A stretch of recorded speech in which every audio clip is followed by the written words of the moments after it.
Nah, malam ini ada salah satu influencer besar yang tulisannya selalu beredar di WhatsApp. Apalagi dikit-dikit tulisannya selalu di forward oleh ibu saya. Dan selalu ibu saya bilang, saya selalu mendoakan Bro Denny Siregar, kata ibu saya, ya gak? Rasanya langsung pingin minum oleh kopi karena nih. itu apa? Rasanya langsung pingin minum kopi. Dan abis itu pasti langsung pengen nyeruput kopi pagi-pagi. Boleh ya kita kasih tepuk tangan yang paling keras buat Bro Denny Siregar untuk ke atas panggung. Dan memberikan testimoninya untuk Partai Solidaritas Indonesia. Bro, dapat salam dari nyokap. Katanya panjang umur, sehat selalu. Alhamdulillah. Amin, Terus amin. selalu menginspirasi kita dengan tulisan-tulisannya ya. Amin, thank you. Sukses terus.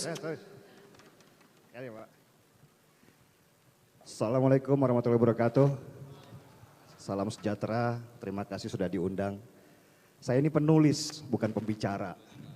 Jadi kalau nggak galak, tolong jangan dimarahin ya. Kemarin saya sama Rian Ernest di Pontianak. Ada satu cerita yang selalu saya bawa di dalam setiap kali perjalanan saya keliling Indonesia. Saya 4 bulan keliling Indonesia mencoba menjadi Jokowi. Ternyata nggak sanggup.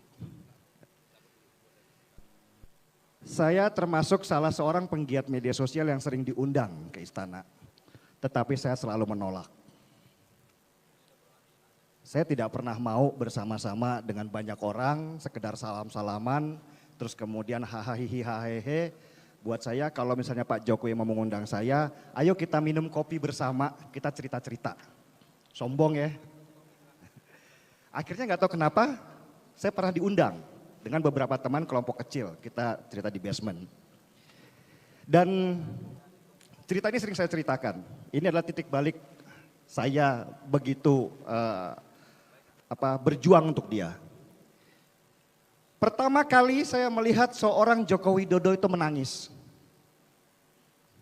Pertama kali saya melihat seorang Jokowi itu menangis, mungkin nggak percaya.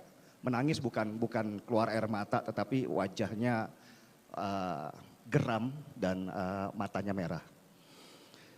Jokowi cerita kepada kami pada waktu itu, kalian tahu berapa biaya yang harus dikeluarkan negara untuk pengamanan demo-demo besar seperti 411 dan 212? Berapa? Kami nggak tahu.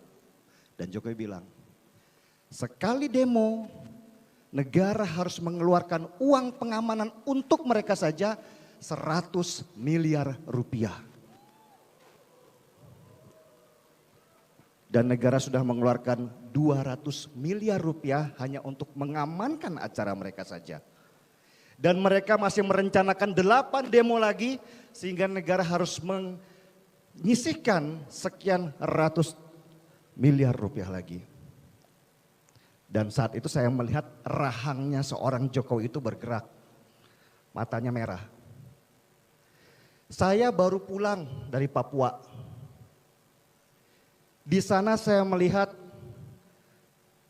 banyak warga yang bahkan ketika anaknya sakit, dia harus berjalan 4 hari 4 malam lamanya untuk mencari sebuah puskesmas. 4 hari 4 malam lamanya. Dan saya harus membuang 100 miliar rupiah di sini hanya untuk pengamanan. Seandainya semua ini saya bangunkan puskesmas, seandainya saya bangunkan semua ini buat jalan, mereka semua akan menjadi tertolong. Saya akan bisa membangunkan 100-200 puskesmas buat mereka. Saya bisa bangun berkilometer-kilometer jalan untuk mereka. Dan sekarang kita menyia-nyiakan apa yang sebenarnya kita punya. Jokowi geram pada waktu itu. Dan saya untuk membuktikannya, saya ke Papua, saya pengen tahu.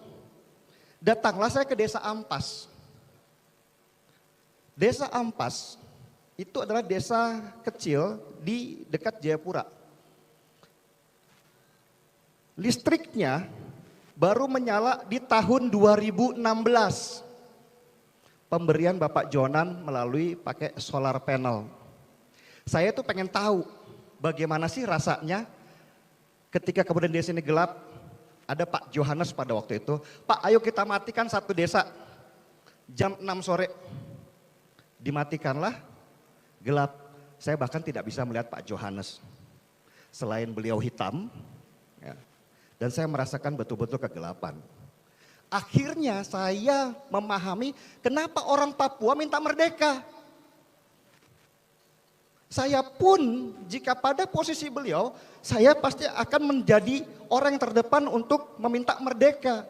Dan Pak Johannes bilang, setiap anak kami lahir Bang Denny, tidak pernah kami bilang bahwa mereka adalah anak Indonesia. Mereka adalah anak Papua.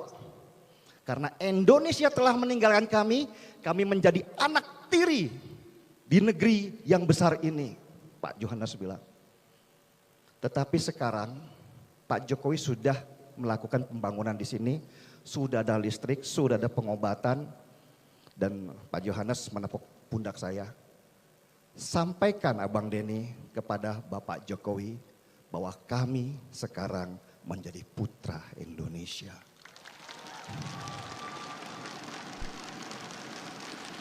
Ya. Siapa yang tidak cinta? Titik balik saya untuk kemudian berjuang. Buat saya Jokowi bukan lagi sebagai sosok. Dia adalah simbol. Simbol yang harus saya kawal. Simbol yang harus saya pertahankan. Jangan sampai dia jatuh. Hanya dialah sekarang ini yang punya rencana untuk bisa memajukan Indonesia menjadi negara dengan ekonomi keempat terbesar di dunia.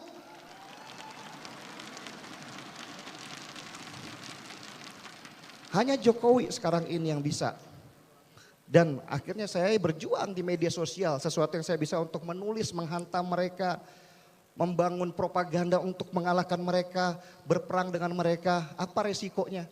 Resikonya saya dihantam oleh mereka, dicaci maki mereka. Kalau pengen lihat inbox saya, itu menggal kepala saya itu ada 100 orang. Lebih. Mengancam keluarga.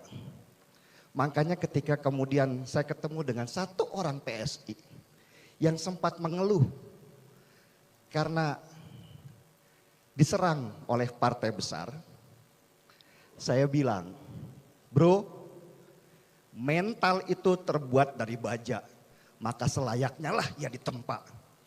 Tempa dirimu, tidak ada yang besar kalau tidak ada halangan, tidak ada yang besar kalau tidak ada musuhmu. Ketika mereka melihatmu sebagai lawan, maka itulah tantanganmu. Maka kamu sudah menjadi ancaman bagi mereka. Berbanggalah PSI. Kalau kalian tidak dilirik bersama mereka, ya berarti kalian bukan apa-apa.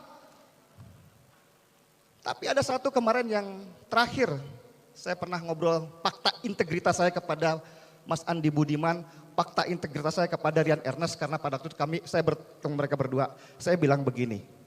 Bro, selama ini saya orang yang anti terhadap partai. Apalagi anggota legislatif. Maaf saya bilang.